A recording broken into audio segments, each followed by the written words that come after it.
Minha avó contava que uma tia minha foi levada misteriosamente por algum ser encantado, ou por um espírito da floresta ou do rio, não se sabe. Isso deve ter sido em 60, no povoado ribeirinho de Bragança, no Pará. Minha avó havia saído para o mato para gaporrear. Para quem não sabe, é fechar com o lodo as pedras um igarapé para poder pegar camarão. Enquanto capoeava, deixou sua filha mais velha, que ainda estava verdinha, sentadinha perto dela, enquanto terminava a tapagem do igarapé. Assim que terminou, olhou para o lado e deu por falta da filha. Já havia sumido. Bateu o desespero. Chamou pela mata e nada. Foi buscar ajuda e começaram a procurar em todo canto, até que ouviram de longe um choro de criança. Foram da direção, guiados pelo choro, e encontraram a criança lá para os cafundés, dentro de uma poça rasa de água, na cabeceira do rio, chorando muito. A mãe tentou agarrar a filha e não conseguiu. A pele da criança estava lisa como sabão e fedendo a pitiúi forte. Todos tentavam carregar a criança e ela escorregava que nem quando se tenta pegar peixe com as mãos. Era um desespero só.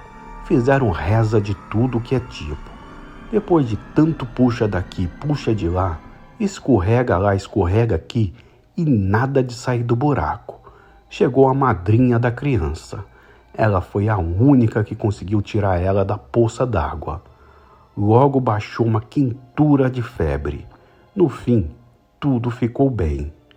Dizem os moradores antigos que presenciaram o fato que foi algum espírito da mata ou do rio, o boto ou até a bota, a mãe d'água, ou mesmo o curupira, que tentaram levar a criança para outro mundo, que o caboclo chama de mundo dos encantados, e os indígenas por Maragatu, lugar que ninguém vê, porque é invisível, mas tem portais espalhados nas matas, igarapés e nas cabeceiras dos rios.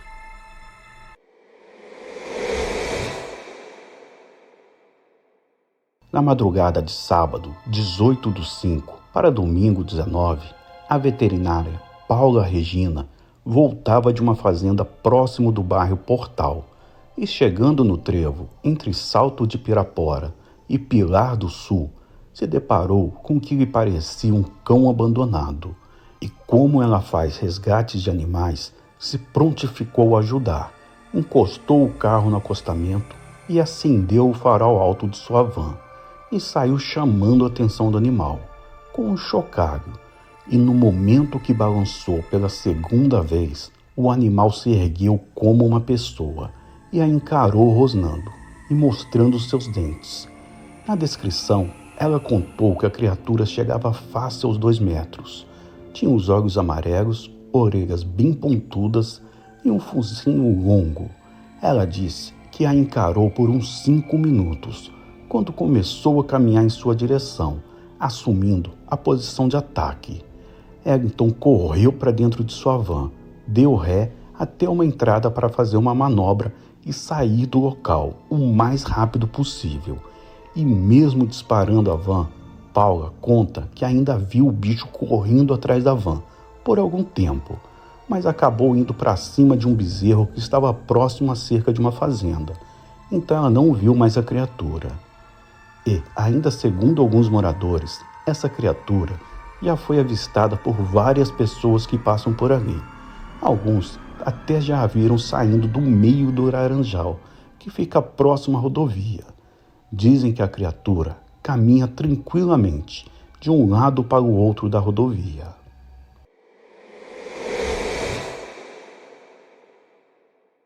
Era noite de uma sexta-feira 13 e estávamos em uma festa do meu primo, que na verdade foi só um bolinho, pois ele e seus 2 amigos e meu namorado ficaram jogando videogame, e eu e minhas primas ouvindo músicas e dançando. Pouco tempo depois, descemos para cantar parabéns, pois a casa dele fica no andar de cima, Cantamos o parabéns e logo depois eu, minha prima e meu namorado subimos e sentamos na rampa de frente à porta da casa do meu primo e começamos a contar histórias de terror. Até aí tudo bem. Como eu sou a mais medrosa, sentei no meio. Meu namorado ficou do meu lado esquerdo e minha prima do lado direito, e eu lendo a história no celular. Pouco tempo depois, contando a história, ouvimos um barulho que vinha do lado da minha prima. Na mesma hora, o meu coração já veio parar na garganta e eu tranquei legal. E todos cruzamos as pernas e olhamos de onde tinha vindo o barulho.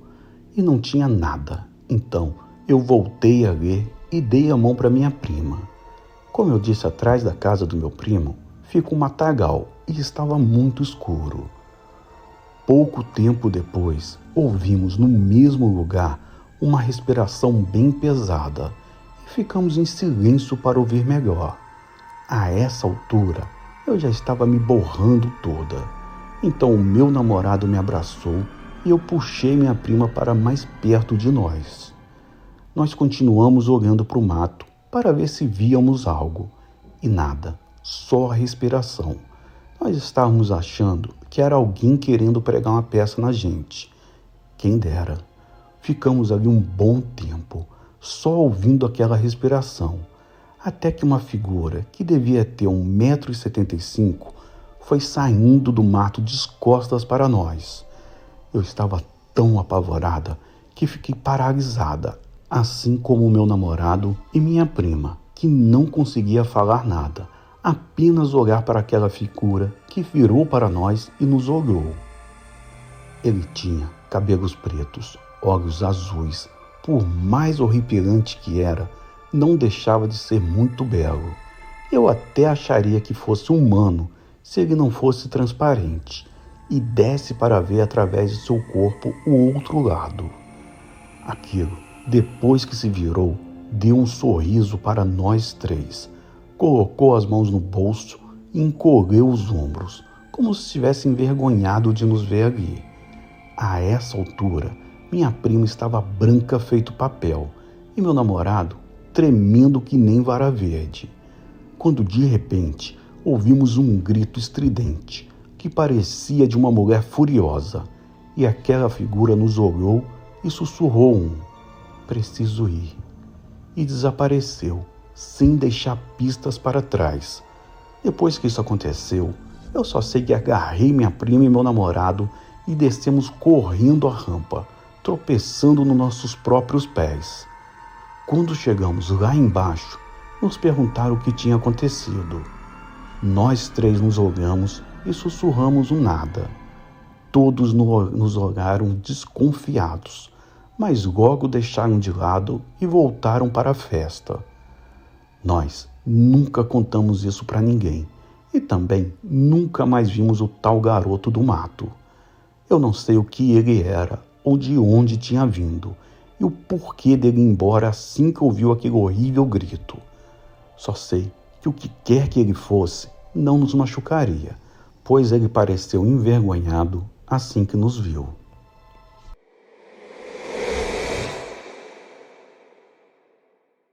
Quando eu era pequeno, minha avó costumava dizer que o lobisomem vinha atrás das crianças não batizadas e me contava que quando era criança e morava em Porto Ferreira, uma vizinha que havia ganhado nenê há poucos dias em uma fazenda próxima de onde ela morava, relatou para ela que na segunda noite em casa com o filho recém-nascido, estava na cozinha preparando a janta para o marido que era caminhoneiro e chegaria tarde da noite, quando ouviu o nenê chorando e foi olhar.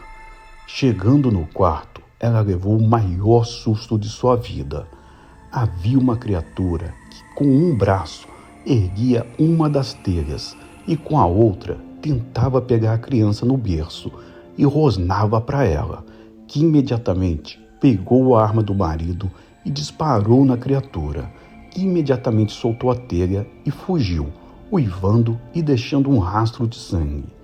No dia seguinte, ela conversou com a mãe da minha avó e ela falou que a criatura era um lobisomem e veio atrás da criança, não batizada, e imediatamente a vizinha batizou o filho e nunca mais viu o lobisomem por perto de sua casa.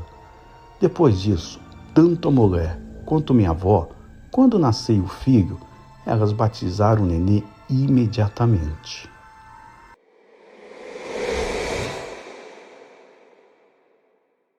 Dulce foi visitar sua mãe, sem imaginar que aquela conversa mudaria para sempre a maneira como via o mundo. Entre risadas e histórias antigas, sua mãe me contou algo que Dulce não conseguiu acreditar. Certa noite, a senhora avistou um clarão pela janela e pensou que se tratava de um incêndio. Correu, com o coração disparado, mas o que viu a fez congelar de medo. No terreiro, em frente à casa, um cavalo gigantesco soltava fogo pelas bordas do pescoço. Mas o detalhe que gerou ainda mais a sua espinha: não havia cabeça. O fogo saía direto de onde devia estar a cabeça. A mãe de Dulce, sem conseguir processar a cena, recuou para dentro de casa, tremendo dos pés à cabeça. Trancou portas, janelas e puxou as cortinas, tentando bloquear o brilho que iluminava tudo ao redor. Lá fora, o clarão diminuía lentamente, até desaparecer, mas o medo permaneceu durante toda a noite. Quando terminou de contar, a mãe de Dulce olha fixamente para a filha, esperando qualquer reação. Dulce, no entanto, soltou uma risada nervosa, zombando da história. Um cavalo sem cabeça? Mula sem cabeça, mãe? Você tá doida? Eu não acredito nisso, não.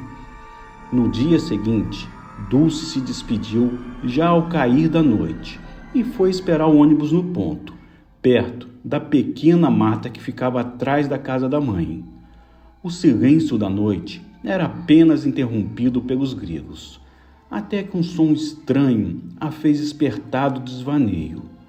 Um estalo de folhas queimando. Primeiro baixo, depois mais alto, como se algo estivesse se aproximando. Algo que incendiava o que tocava.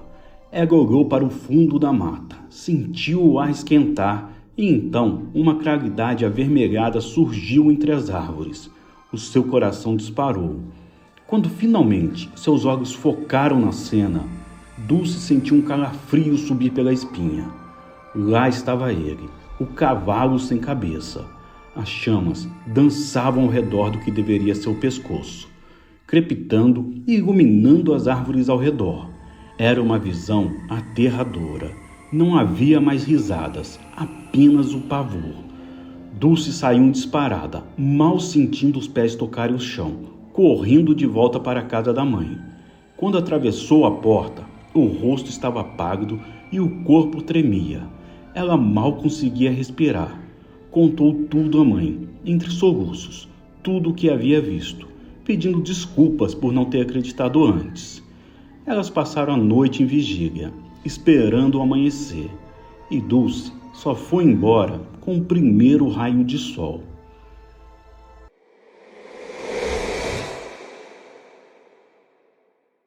Esse relato quem me contou foi minha avó, quando eu era pequeno. Foi uma das primeiras histórias de lobisomem que eu ouvi e eu tinha por volta de 8 anos. Na época do ocorrido, ela e meu avô moravam em Rinópolis, São Paulo, em uma fazenda no bairro da Cascata. Hoje em dia ainda tem esse bairro, porém a fazenda onde ela morava já não existe mais, nem mesmo o cafezal.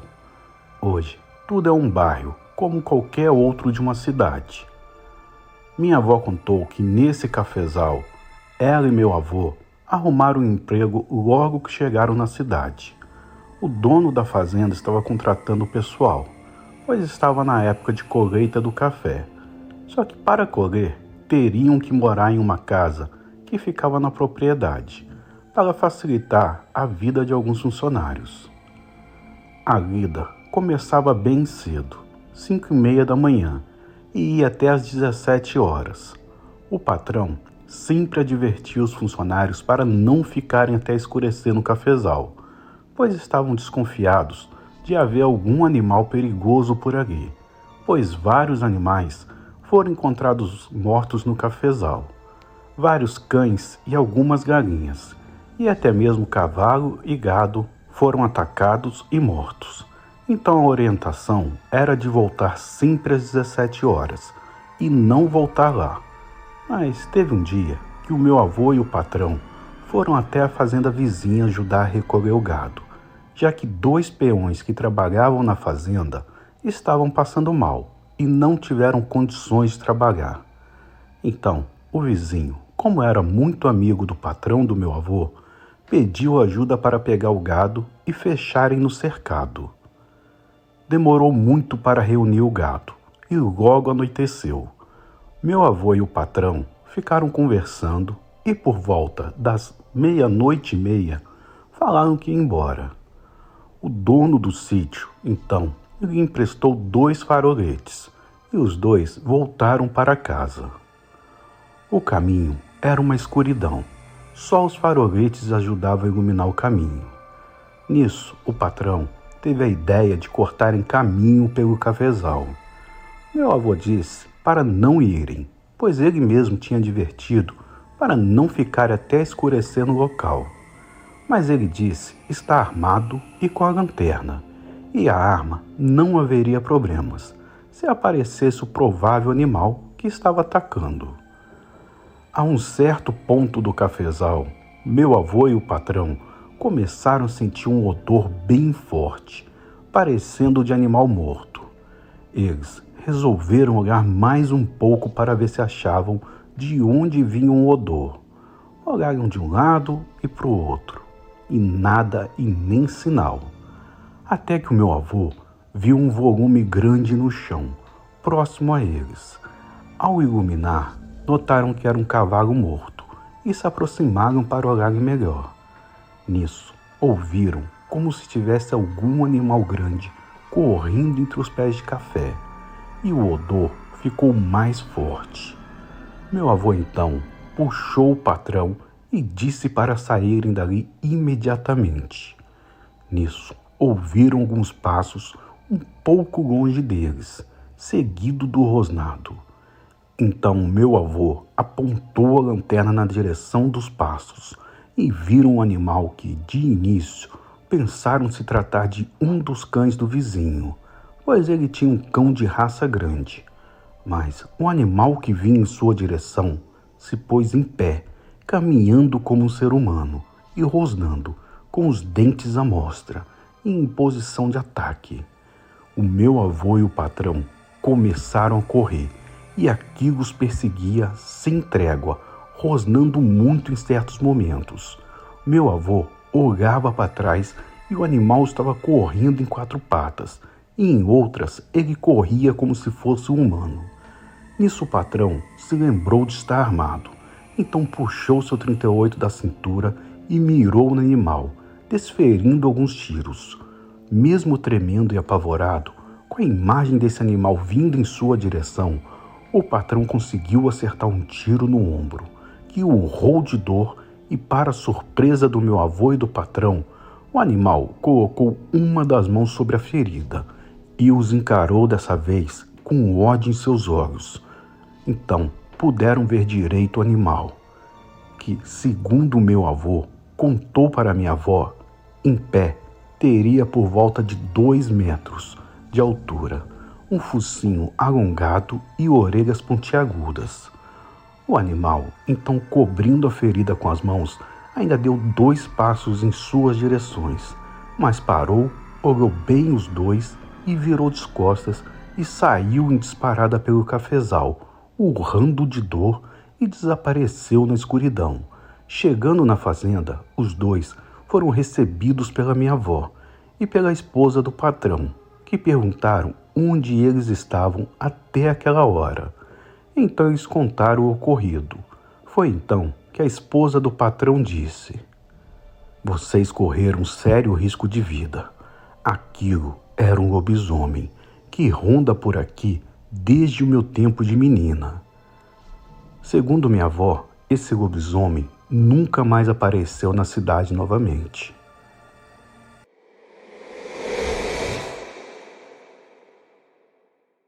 Hoje vou relatar uma conversa que tive com um amigo que mora em Minas Gerais. Ele me disse que eram 3 horas da manhã. Ele havia saído do forró e os amigos acompanharam ele até uma certa altura. E de lá ele tinha mais meio quilômetro para chegar na casa dele. Quando vinha subindo uma área onde só tinha cana, um belo canavial, ele ouviu um barulho no canavial e o mesmo parecia se abrir. Então apressou o passo e, quase chegando na porteira da sua casa, ele viu, parado na porteira, um cão enorme. Só que ele pensou que devia ser um cachorro bem grande. E esse cão estava parado na entrada da porteira, de costas para a estrada, de frente para uma casa. Chegando na porteira, ele chutou o cachorro. Então, o cachorro se virou e ele viu aqueles olhos amarelos. O cachorro insistiu em ficar ali, no canavial. De repente, um vento muito forte e um uivo se escutou. Ele então virou para ver o que era. E aquele cachorro enorme virou um vento e pulou no canavial. Ele disse que pareciam que eram 2 cães brigando. Resolveu correr para dentro de casa e lá ficou. E aquela bagunça no canavial ficou por mais ou menos 1 hora. Logo, tudo parou. Ele foi se deitar e no dia seguinte disse para o pai: Pai, ontem tinha um cachorro enorme na porteira. E a hora que ele olhou para mim, eu vi que era assombração, porque era amarelo os olhos dele. E ele pulou depois de ouvir um uivo para dentro do canavial. Então, o pai dele virou e disse para ele: Seu tio veio cuidar da casa, e ao invés de cuidar de você, égua, viu? Aí que ele entendeu que havia algo que ia acontecer aquela noite, e que aquele cachorro enorme que era, o tio dele estava ali para defendê-lo. Só que ele perguntou por que seu tio era um lobisomem. E o tio dele riu e disse: Rapaz, tem muito mais coisas nessa vida que não se explica. E também não devemos dizer segredos, pois esses podem nos matar. Então, ele entendeu que às vezes dizer seus segredos não pode ser muito bom. E quem sabe demais arruma para a cabeça. Mas ele fala que de vez em quando ele olha e vê o cachorro lá na porteira deitado. E desconfia assim que é o tio cuidando dele.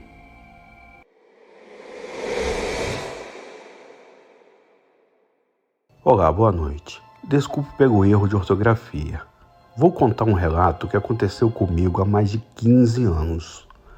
Hoje tenho 36 anos. Mas na época, quando eu tinha uns 13 anos, fui morar em uma cidade muito pequena, com cerca de 10.000 habitantes. Era sábado à noite e minha mãe me pediu para comprar alguns legumes, porque no domingo teríamos visita em casa. Subi a rua e, como a cidade era pequena, havia áreas vazias onde as pessoas plantavam milho e mandioca, cercadas com arame farpado. Eu passei por uma plantação de milho e pensei que, na volta, poderia pegar algumas espigas para levar para casa. Eu era uma criança e estava pensando em roubar um pouco. Fui até a casa de um senhor que vendia verduras e legumes. Comprei o que precisava e, na volta, deixei a sacola no meio-fio e subi a calçada, que na verdade não era uma calçada, mas um caminho de terra. Quando passei pela cerca de arame farpado, vi uns olhos vermelhos me observando e piscando. Peguei a sacola e saí correndo. Chegando na esquina de casa, a sacola rasgou e os itens se espalharam. Batata para um lado, cebola para outro. Gritei para minha mãe e, com os olhos arregalados, contei o que aconteceu. Ela me disse que eu deveria ter cuidado com o que mexo, especialmente na quaresma, que era para eu não me envolver com coisas estranhas. Hoje, com 36 anos, nunca me esqueci dessa época. Eu sei que o que eu vi aquela noite não era normal. Foi bem nítido aqueles olhos vermelhos.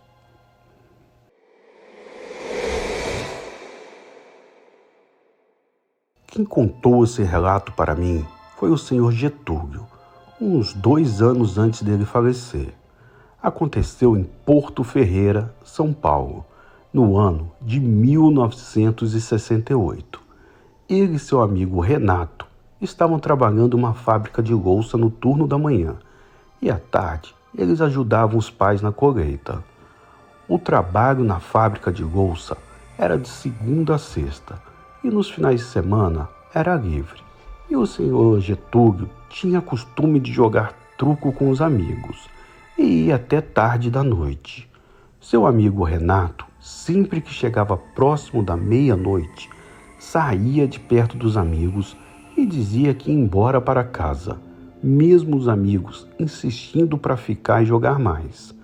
O Renato sempre recusava. Foi assim por várias e várias vezes, até que um dia o senhor Getúlio combinou com os outros amigos. Eles tentaram segurar o Renato até o amanhecer, e assim fizeram. Jogaram dominó e truco. À meia-noite em ponto, Renato disse que iria embora, mas Getúlio e os outros amigos insistiram para ele ficar e jogar mais uma rodada. Depois de muito insistirem, Renato aceitou. Quando o relógio marcou 1h30 da manhã, Renato já estava suando e tremendo. Pediu aos amigos que o deixassem ir, pois não estava se sentindo bem. Mas, mais uma vez, eles o convenceram a ficar para mais uma rodada. Renato, mesmo trêmulo, resolveu ficar. Por volta das 3 da manhã, Renato não aguentava mais. Ele se levantou e pediu aos amigos que saíssem dali imediatamente. No começo, eles riram, mas o senhor Getúlio percebeu que os dentes de Renato estavam maiores e pontiagudos. As orelhas dele também estavam mais compridas e os dedos de suas mãos se alongaram, com unhas pontudas crescendo rapidamente. Foi então que Renato se atirou no chão, rolando e se contorcendo, e já não falava mais, apenas grunhia. Os amigos ficaram paralisados com o que estavam vendo. Após longos minutos, o ambiente ficou em silêncio. Não se ouvia mais os grunhidos e Renato não se movia de costas para eles. Porém, algo estava diferente. Ele parecia maior e cheio de pelos escuros. De repente, Renato se moveu e rosnou, ficando de 4 patas antes de levantar sobre 2 pernas, olhando diretamente para os amigos. O senhor Getúlio descreveu como se fosse olhar nos olhos da morte. Os olhos de Renato eram agora amarelos e seu rosto havia se transformado em um focinho, como de um pastor alemão, com dentes expostos e rosnando. Para a surpresa de todos, o que antes era Renato virou-se de costas e correu em direção ao pasto, desaparecendo na escuridão. Os amigos, tremendo, não sabiam o que fazer. Foi então que o senhor Getúlio disse: "Vamos entrar, ele pode voltar. Nosso amigo só retorna de manhã, agora ele é lobisomem." Todos entraram e ficaram aguardando o amanhecer, com medo de encontrá-lo pelo caminho. No dia seguinte, não houve mais jogos entre os amigos e nem mesmo se encontraram. Esperaram até segunda-feira para ver se encontravam Renato. O senhor Getúlio foi até o gerente da empresa onde Renato trabalhava e perguntou se ele estava por lá. O gerente então contou que Renato havia passado um pouco antes na empresa e pedido demissão, dizendo que ia embora da cidade e não voltaria mais. Quando o senhor Getúlio contou isso aos outros, todos ficaram abalados pela partida do amigo. Desde então, nunca mais jogaram até tarde da noite. Ao me contar essa história, o senhor Getúlio chorou algumas vezes e disse que se sentia responsável pelo ocorrido, muito arrependido por ter insistido para Renato ficar. Ele ainda jurou que, no momento em que o lobisomem parecia prestes a atacá-los, ele viu os olhos de Renato por um instante, como se Renato tivesse conseguido controlar a fera e assim corrido para o pasto, salvando os amigos da morte.